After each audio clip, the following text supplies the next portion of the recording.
Before anything else, it's important to say clearly there is no verified kidnapping, no confirmed ransom deadline, no public FBI countdown, and no documented private confession from Craig Melvin about Savannah Guthrie or her mother. The narrative of Bitcoin demands, blood on porches, secret meetings at 2:17 p.m., and looming 5 p.m. deadlines reads like a thriller. But there is no credible reporting to support those claims. When stories are told with minute-by-minute timestamps and unnamed insiders, they can feel real. Precision creates the illusion of proof, but responsible storytelling requires verification, especially when it involves real people and alleged crimes.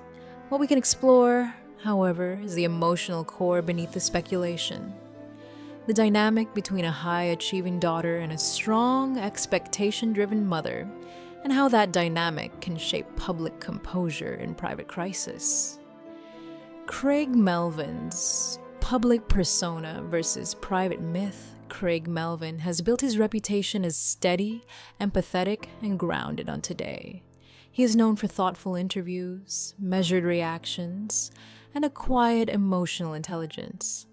The version of events described, a secret 2-hour meeting, phones removed, a colleague breaking silence about lifelong psychological patterns, makes for gripping drama. But there is no evidence Craig has made such statements, publicly or privately.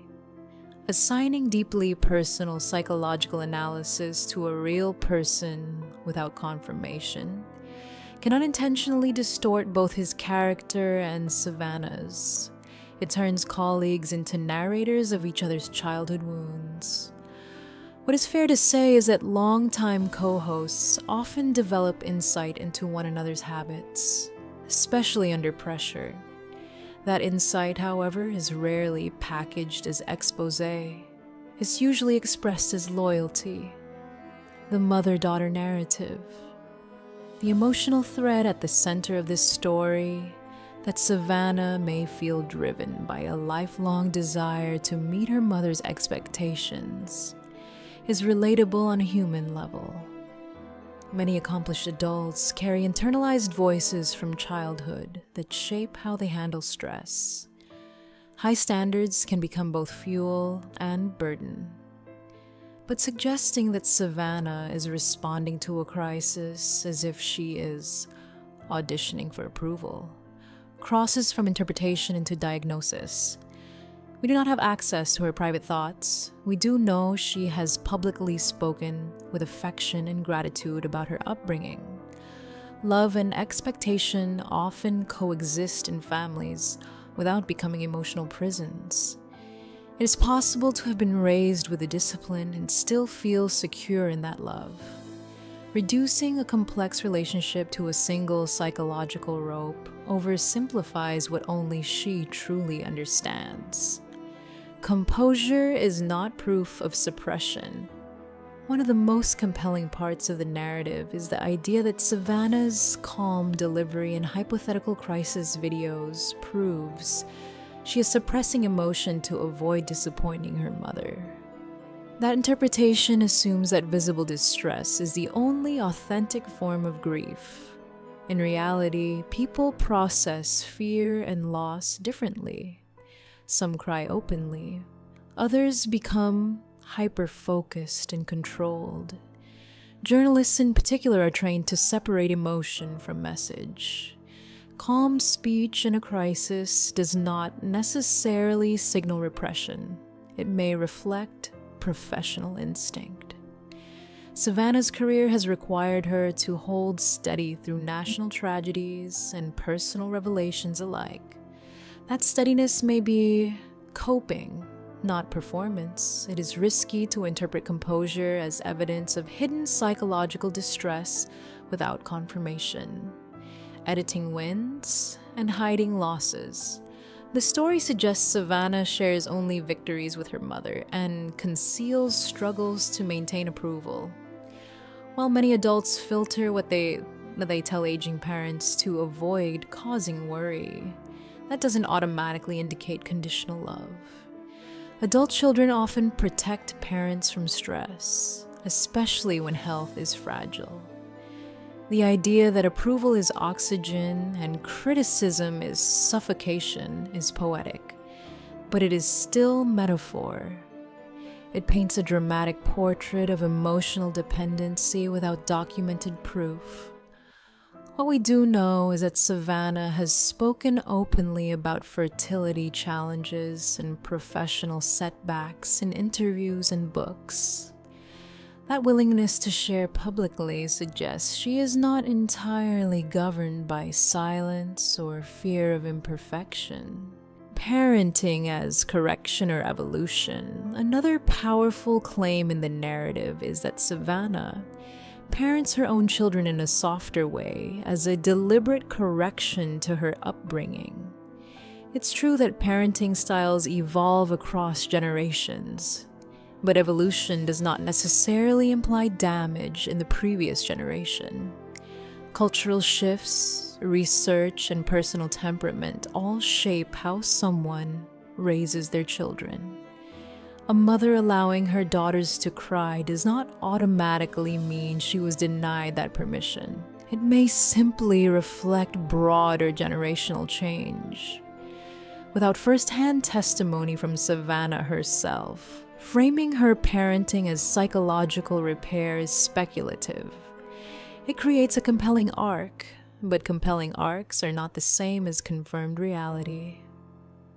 The allure of the invisible force. There is something emotionally irresistible about the idea of an invisible force shaping every visible moment. It makes public composure more dramatic, grief more layered, and friendship more heroic.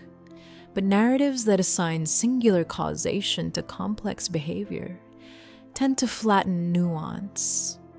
Savannah Guthrie is a journalist, a mother, a wife, and a daughter. She is also a private citizen with inner thoughts we cannot access. Reducing her responses to one lifelong script, be perfect to be loved, risks turning a multidimensional person into a character archetype. Real human psychology rarely operates in such straight lines. The risk of turning grief into plot. Even when told with empathy, dramatic storytelling can unintentionally transform private pain into serialized entertainment. Adding countdown clocks, wallet addresses, and proof of life language escalates tension but also amplifies anxiety.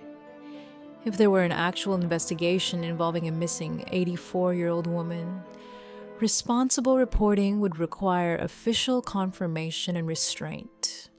When none exists, repeating such details blurs the line between fiction and fact. In the digital age, emotional narratives spread faster than corrections. It is worth asking whether the story honors the people involved, or simply magnifies fear. What we can say. Honestly, here is what can be said without speculation. Savannah and Craig have worked closely together for years. They appear to share professional respect and personal warmth. Savannah has spoken lovingly about her mother in past interviews. Craig has publicly praised Savannah's steadiness and work ethic. Those realities support a picture of mutual admiration, not hidden fracture. If Craig were to speak about Savannah during a difficult season, it would likely center on compassion, not psychological dissection. Colleagues protect one another. They do not typically narrate one another's childhood programming to unnamed insiders. A more grounded perspective. The emotional heart of the narrative, a daughter longing for approval, struggling to balance strength and vulnerability, resonates because many people see themselves in it. That resonance does not make the surrounding allegations true. It simply means the theme is universal. We all carry echoes of our upbringing into adulthood. We all wrestle with expectations, internal and external. If Savannah is navigating a difficult season, she deserves space to do so without fictional countdowns and whispered confessions attached to her name. Empathy does not require embellishment. Permission without projection. The closing plea in the story, that Savannah be given permission to rest and stop performing strength, is compassionate. But that permission does not need to be rooted in an unverified crisis or an attributed private monologue. People in high-pressure careers benefit from rest regardless of circumstances. If there is a message worth carrying forward, it is this: visible strength does not cancel invisible strain. That truth applies to Savannah, to Craig, and to anyone watching from home. Letting humanity be enough. In the end, what changes how we see the situation is not a secret conversation or a dramatic reveal. It is remembering that public figures are human without needing them to be tragic characters in an unfolding thriller. Craig Melvin has not publicly confirmed such statements. Savannah Guthrie has not confirmed a disappearance of the kind described. Until verified facts emerge, speculation should be held lightly. We can choose curiosity without conspiracy, empathy without exaggeration. And sometimes the most respectful response is this: let people live their real stories without writing new ones for them.